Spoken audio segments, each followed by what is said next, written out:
ಭಾರತ ಮಾತೆಯ ಮುದ್ದಿನ ಮಗಳಾದ ಕರ್ನಾಟಕ ತಾಯಿಗೆ, ಈ ಪುಣ್ಯ ಭೂಮಿಗೆ ಹಾಗೂ ಕರ್ನಾಟಕದ ಪ್ರಜೆಗಳಿಗೆ ನಾನು ತಲೆಬಾಗಿಸಿ ನಮಸ್ಕರಿಸುತ್ತಿದ್ದೇನೆ. ಗೌರವಾನ್ವಿತ ಒರಿಸ್ಸಾದ ಮಾಜಿ ಮುಖ್ಯ ನ್ಯಾಯಮೂರ್ತಿಗಳು ಮತ್ತು ಭಾರತದ ಸುಪ್ರೀಂ ಕೋರ್ಟ್ನ ಮಾಜಿ ನ್ಯಾಯಮೂರ್ತಿಗಳು ಶ್ರೀ ಜಸ್ಟಿಸ್ ವಿ ಗೋಪಾಲ್ ಗೌಡ ಅವರು, ನಮಸ್ಕಾರ.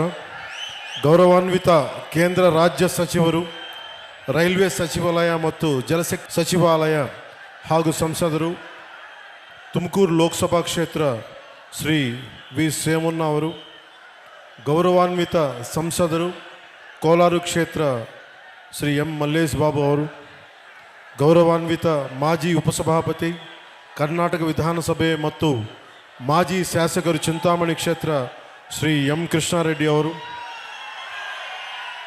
ಅನಿತಾ ಚಾರಿಟಬಲ್ ಟ್ರಸ್ಟ್ ಅಧ್ಯಕ್ಷರು ಡಾಕ್ಟರ್ ಎನ್ ಯುಧಿಷ್ಠರ್ ಅವರು, ಲಿಯೋ ಕ್ಲಬ್ ಆಫ್ ಮಾರ್ಕ್ ಮದ್ಗ ಅಧ್ಯಕ್ಷರು ಶ್ರೀ ನವೀನ್ ಜಿ ಕೃಷ್ಣ ಅವರು ಮತ್ತು ವೇದಿಕೆ ಮೇಲೆ ಉಪಸ್ಥಿತರಿರುವ ಇತರ ಹಿರಿಯ ವಕೀಲರು, ಸಾಮಾಜಿಕ ಕಾರ್ಯಕರ್ತರು ಹಾಗೂ ಇತರ ಗಣ್ಯರಿಗೆ, ಮಾಧ್ಯಮ ಮಿತ್ರರಿಗೆ, ಚಿಂತಾಮಣಿಯಲ್ಲ ನನ್ನ ಸಹೋದರ ಸಹೋದರಿಯರಿಗೆ, ಸಾರ್ವಜನಿಕರಿಗೆ, ನೇರ ಪ್ರಸಾರವನ್ನು ವೀಕ್ಷಿಸುತ್ತಿರುವ ಜನರಿಗೆ ನನ್ನ హృదయపూర్వక నమస్కారాలు. ఇక్కడికి వచ్చిన మా అభిమానులకి, జన సైనికులకి, ఆడపడుచులకి నా హృదయపూర్వక ನಮಸ್ಕಾರಗಳು. ಕರ್ನಾಟಕವು ಅದ್ಭುತ ಪರಂಪರೆ, ಸಂಸ್ಕೃತಿ ಮತ್ತು ಹಲವು ಪ್ರತಿಭೆಗಳಿರುವ ನಾಡು.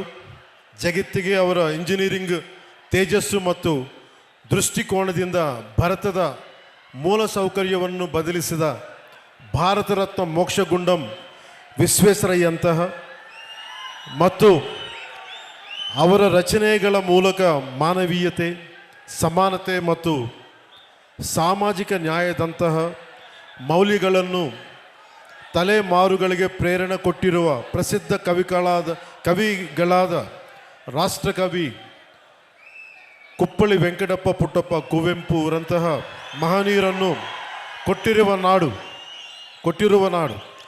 ಕರ್ನಾಟಕದ ಜನರು ಯಾವಾಗಲೂ ತಮ್ಮ ಶ್ರಮ, ಸೃಜನಶೀಲತೆ ಮತ್ತು ಪ್ರಗತಿಯ ಕಡೆಗೆ ಪ್ರತಿಬದ್ಧ ಇರುವವರು.